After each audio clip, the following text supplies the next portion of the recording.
Hello friends, स्वागत है आपका हमारे यूट्यूब चैनल बोर्ड अभ्यास पर। जैसा कि आप जानते हैं, हमारी बोर्ड स्पेशल सीरीज़ चल रही है जिसमें हम क्लास 10th का सिलेबस कवर कर रहे हैं बोर्ड एग्ज़ाम के लिए। तो आज हम स्टार्ट करने जा रहे हैं अपनी इंग्लिश का पहला चैप्टर जिसका नाम है a letter to the God. तो चलिए शुरू करते हैं इस चैप्टर को।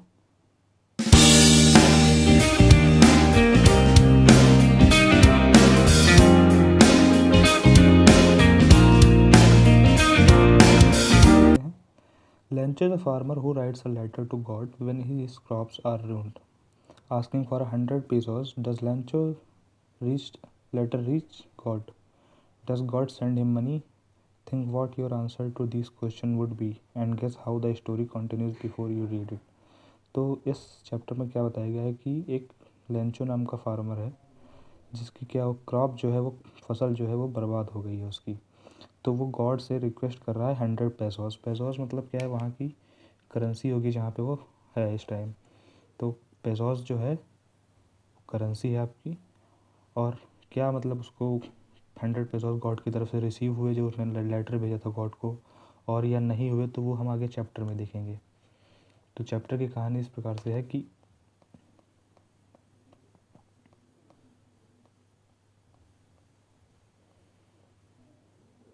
ये रहा। तो the house only the word in the entire valley set on the crest of low hill. From the height of one could see the river and the field of the ripe corn dotted with the flowers that always promised a good harvest. तो इस para में हमको बताया गया है यहाँ पे कि जो लेंचो का घर था वो एक मतलब only one in the entire valley, पूरी घाटी में सिर्फ एक घर था। कहाँ पे था? पहाड़ की चोटी पे था, जहाँ से पूरा आपको नज़ारा देखने को मिलता था। रिवर, फील्ड और जो भी खेत थे उसके, उन सबको आपको देखने को मिलता था वहाँ से। तो the only thing the earth needed was downpour at least a shower. उस टाइम फसल जो थी वो अपने पीक टाइम पे थी, मतलब एकदम तैयार हो चुकी थी कटने के लिए। बस उसको एक शॉवर की ज़रूरत थी, मतलब एक हल्की बारिश की ज़रूरत थी। तो मतलब उसके बाद में क्रॉप होने स्टार्ट हो जाएगी।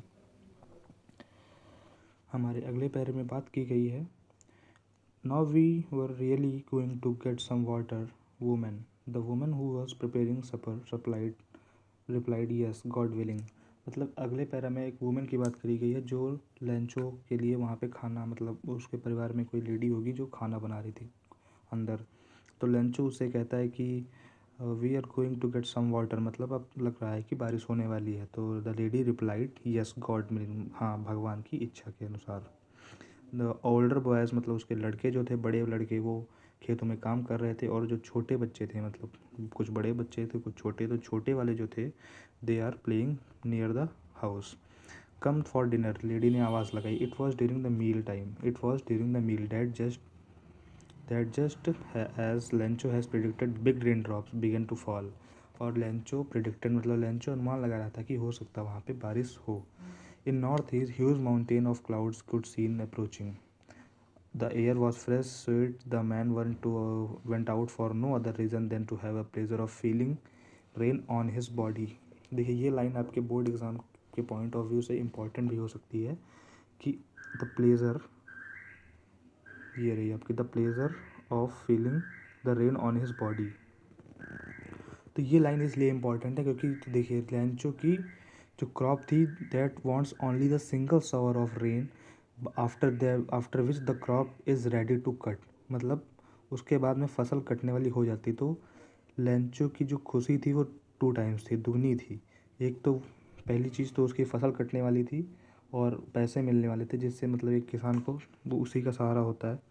और दूसरी चीज़ the pleasure of feeling the rain on his body, मतलब यहाँ पे इसका मतलब ये नहीं है कि प्लेजर ऑफ फीलिंग रेन मतलब उसे रेन अच्छी लगेगी या उसे बारिश में नहाना पसंद है, बल्कि यहाँ पे उसका मतलब उसकी क्रॉप से है।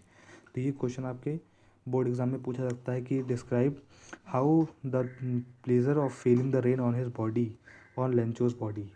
तो ये क्वेश्चन आपके लिए ज़रूरी है। तो these are and rain drop falling from sky, Lencho कहता है दे आर न्यू कॉइन्स। उसके लिए वो क्या थी? नए कॉइन्स थे, नई सिक्के थे। क्या थे? The big drop are 10 cent pieces, मतलब 10 के थे। And little ones are 5। जो बड़ी ड्रॉप थी, जो बड़ी ड्रॉप लेंचो ने बताई वो 10 की बताई, और जो छोटी ड्रॉप्स थी उनको 5 रुपये का मतलब 5 का सिक्का बताया।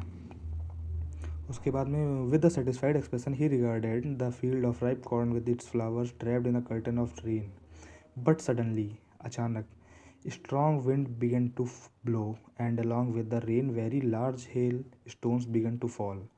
लेकिन अचानक से क्या हुआ, जो हवा थी वो आंधी में बदल गई और hail stones began to fall, मतलब बारिश की बूंदों की जगह पत्थर गिरने लगे।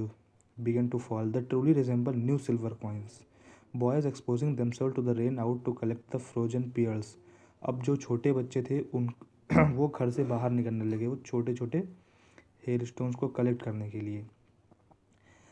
फिर लेंचो को क्या हुआ, it's really getting bad now exclaimed the man, I hope it passes quickly, it doesn't pass quickly, it is really getting bad now, अब ये और ज़्यादा ख़राब हो रहा है। Exclaimed the man, I hope to it passes quickly, वो आशा कर रहा है कि हो सकता है ये हेल स्टॉर्म जल्दी ख़त्म हो जाए और फसल को ज़्यादा बर्बाद ना करे, लेकिन ऐसा नहीं हुआ।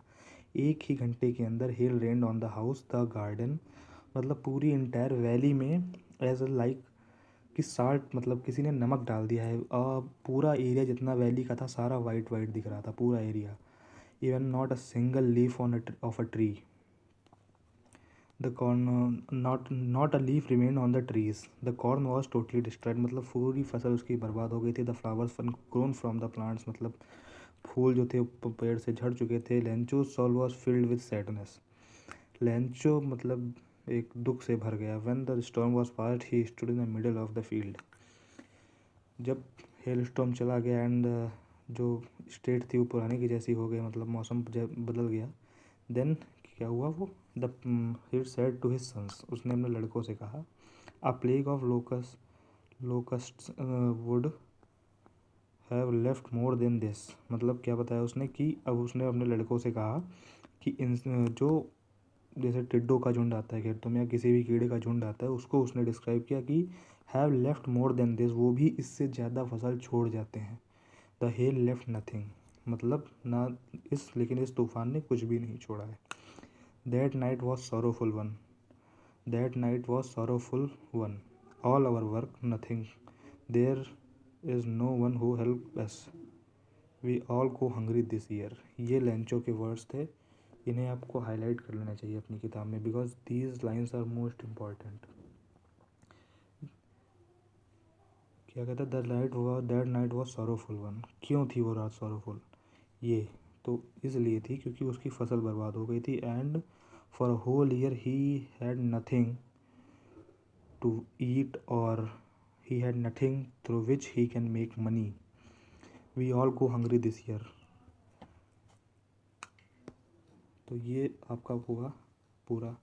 अब इधर आते हैं ये, but in the hearts of all who lived in the solitary house in the middle of the valley there was a single hope, help from God. अब वहाँ उस वैली में, मतलब लेंचो का ही सिर्फ अकेला करता है, इस पूरी वैली में अकेला एक लेंचो ही था, तो इसको सिर्फ गॉड से ही हेल्प थी, गॉड से हेल्प थी। लेंचो मतलब जो भी मदद मांग सकता था सिर्फ भगवान से ही, उस भगवान से ही प्रार्थना करनी थी उसको।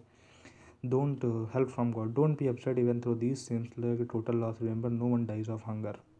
एक पॉजिटिविटी लेकर आता है कि डोंट बी सो अपसेट, इतना उदास नहीं होना चाहिए, नो कोई भी भूख से नहीं मरेगा। डैट वॉज दिस से no one dies of hunger. All through the night, Lencho thought only his one hope, the help from God, whose is as he been instructed, see everything, even what is deep in one's conscience.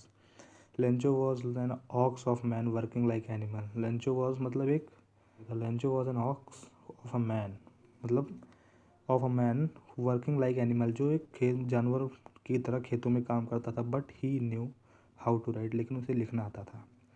अब आने वाले Sunday को क्या किया Lencho ने, Lencho गया post office. Lencho अपने मतलब नियर जो था पोस्ट ऑफिस, वहाँ पे जाकर write a letter which himself would carry town mail and it was nothing less than a letter to a God. मतलब इसमें बताया गया है कि उसने संडे को लेटर लिखा और खुद जाके मेल किया, और लेटर पे एड्रेस किसका पड़ा था, होम, मतलब ये पूछा जाएगा कि whom Lencho write the letter, तो लेटर पे नाम एड्रेस किसका लिखा था, to God. He wrote, if you don't help me, my family and I will go hungry this year. I need 100 pesos in order to sow my field again. अब उसको पैसों की ज़रूरत थी। पैसों की ज़रूरत किस लिए थी, ताकि वो अपनी खेत मतलब दोबारा बना सके। तो I will go hungry this year, I need 100 pesos to sow my field again, दोबारा बोने के लिए। And live until the crop comes. अब जैसे कि अब उसने 100 बताया, तो 100 इसलिए बताया कि उससे जो कुछ खेत में लगाएगा 100 में से, अब जब तक तुरंत फसल नहीं तैयार होगी तो लेफ्ट फॉर बिकॉज कहाँ गया, left to live until the crop comes, जब तक क्रॉप नहीं आती उसके बचे हुए के लिए, because the hail storm. He wrote to God on the envelope, to God मतलब एड्रेस लिखा, but the letter inside still troubled, went to town. At the post office he placed a stamp on a letter and dropped into the mail box. Mail box में उसने letter को डाल दिया. One of the employee who was a postman and also helped at the office went to his boss laughing heartily and showed him the letter to God. Never in his career a postman had he known that address. मतलब never in his career a postman had he known that address. ये line इसे भी underline कर लीजिए आप. इसे underline किस लिए करनी है बताता हूँ. For example in your exams तो अगर 2 मार्क्स का क्वेश्चन आया कि never in his career as a postman he had knew that address, इस लाइन में पोस्टमैन किस एड्रेस की बात कर रहा है और क्यों. Why postman, which address postman is talking about and why. तो उसका आंसर क्या देना है कि किस एड्रेस की बात, that God. After seeing the Lencho's letter which is addressed to God, postman laughs and says never in his career as a postman he known that address. The postmaster, a fat amiable fellow, also broke out laughing. मतलब postmaster और उसके साथ में एक खाता पीता हुआ और एकदम उसका दोस्त भी बैठा था, वो दोनों भी हंसने लगे. But almost immediately he turn serious and tapping the letter on the desk commented what faith, I wish I had faith on the man who wrote this letter. ये बोला पोस्टमास्टर ने. फिर हमें फिर से बताया गया. So in order not to shake the wide faith in God the postmaster came with an idea answer the letter. अब पोस्टमास्टर को ये तो पता था कि जो है मास्टर को ये तो पता था कि लेटर भगवान टू गॉड के मतलब जानने वाला तो कहीं नहीं है, क्योंकि टू गॉड का एड्रेस ही अब किसी को ही नहीं पता है क्या है. He is everywhere. सो ये तो एड्रेस पे जाने वाला नहीं, तो उसने उसका जवाब खुद देना समझा, इसीलिए he opened that letter. But he opened it. It was evident that no to answer it his need something more than goodwill, ink and paper. मतलब उस पर एक पेपर पे इंक से लिखा जो हुआ था उससे बहुत कुछ ज़्यादा उस पेपर के अंदर था. But he stuck in his resolution. He asked for money from his employees. He himself gave a part of his salary and several friends of his were obliged to give something for an act of charity. अब post master जो था उसने एक start किया कि क्यों ना वो उसका आंसर खुद दे, और 100 pesos की स्टार्ट करने लगा वो. तो यहाँ पे है but he stuck to his resolution. मतलब अब उसने क्या किया, स्टार्ट किया कि जो है कहीं से पैसे कलेक्ट करके दोस्त रिलेटिव्स खुद की सैलरी और एम्प्लॉयज़ की सैलरी में से लेके इकट्ठा करके उस आदमी की हेल्प करने की सोची. It was impossible for him to gather 100 pesos, so he was unable to send a farmer only a little more than half.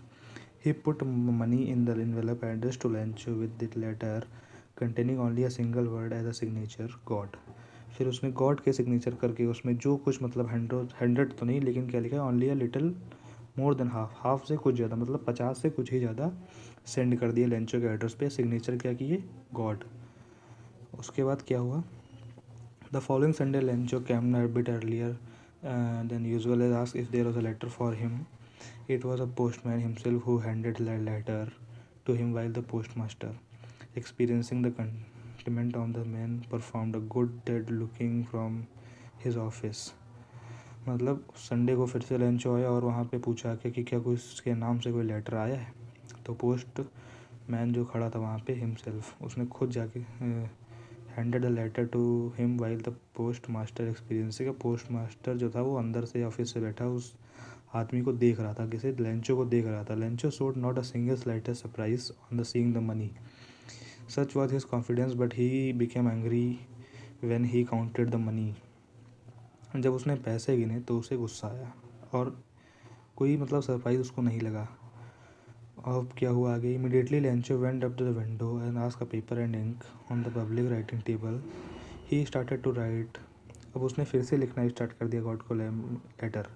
उसमें उसने क्या लिखा, यहीं पे उसमें लिखा Lencho when window wrinkling his, हाँ, with much wrinkling of his brow causing by effort he had made to express his ideas. When he finished, he went to the window to buy a stamp which he affixed to the envelope. अब उसने फिर से letter लिखा एक और दे दिया God को। The envelope. The moment the letter fell into the mailbox, the postmaster went to open it. अब जैसे पूरा पिछली बार पोस्टमास्टर ने क्या किया था, गॉड वाले लेटर का आंसर दिया था, अगेन जब उसने लेंचो ने लिखा तो उसी मोमेंट जैसे ही वो वहाँ से गया तुरंत पोस्ट मास्टर जो था वहाँ पर गया और उसने उस लेटर को खोला। Open it, it said God of the money that I asked for only 70 pesos reached me. केवल 70, मतलब उसने 100 मांगे थे और उसमें से उसके पास पहुँचे कितने, उसको मतलब कितने दिए कलेक्ट करके। अब किसने दिए थे ये, पोस्ट मास्टर ने। जो पहले लाइन लिखी थी nothing but more than half, 50 से ज़्यादा, यानी कि 70 उसको मिले। क्या हुआ अब, I need send me rest. अब उसको बचे हुए 30 भी चाहिए थे, इसकी वजह से उसने लेटर लिखा। Since I need it it's very much but I don't send it to me through the mail.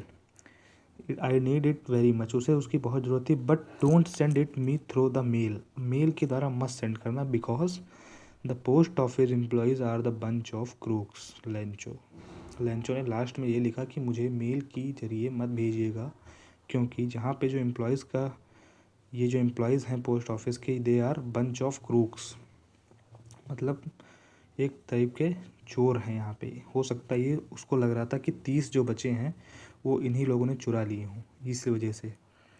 तो यहाँ पे आपका चैप्टर आई थिंक कंप्लीट हो जाता है। हाँ, ये कंप्लीट हो गया। फिर ये क्या है, व्हाट मेड हिम एंग्री, ये सारे क्वेश्चंस हैं। यहाँ पे भी एक लाइन है ये वाली, why he called the bunch of crooks to the post office employees. और बल्कि पोस्ट मास्टर ने उसकी खुद मदद की थी, लेकिन उसको पता ही नहीं था ये कि जो है उसकी मदद गॉड ने नहीं बल्कि पोस्ट मास्टर ने की है, वो भी लोगों से पैसे जुटा के इकट्ठा करके। तो ये दिखाया गया था आपका, ये तो है डिपार्टमेंट ऑफ पोस्ट। और ये मनी ऑर्डर का एक है कि यहाँ पे रुपए लिखिए आप, फिर pin code, date, rupees, received rupees, यहाँ पे स्टैम्प लगती हैं, जैसे चैप्टर में दिखाया गया था आपको कि स्टैम्प थी। तो ये चैप्टर हुआ कंप्लीट हो जाता है। यहाँ पे ये जो अंडरलाइंड है ये आपके paper exam point of view से वेरी इंपॉर्टेंट, ये सब चीज़ें यहाँ पे। फिर ये क्वेश्चंस हैं, आपको ये क्वेश्चन ज़रूर करने हैं। और यहाँ पे कुछ इंपॉर्टेंट मतलब हैं तो सारे ही, बट ये जैसे ये है बंच ऑफ क्रूक्स, ये सब चीज़ें हो सकता है जब आते हैं चैप्टर के इनसाइड से तो हो सकता आ जाए। और ये हो गया आपका चैप्टर कंप्लीट। यहाँ पे इसके क्वेश्चंस दिए हैं, कंप्लीट है। तो चलिए मिलते हैं नेक्स्ट वीडियो में और लेके आएंगे नेक्स्ट चैप्टर और भी इंटरेस्टिंग वे में। अगर वीडियो अच्छी लगी हो तो लाइक शेयर करें और चैनल को सब्सक्राइब ज़रूर करें। Thank you.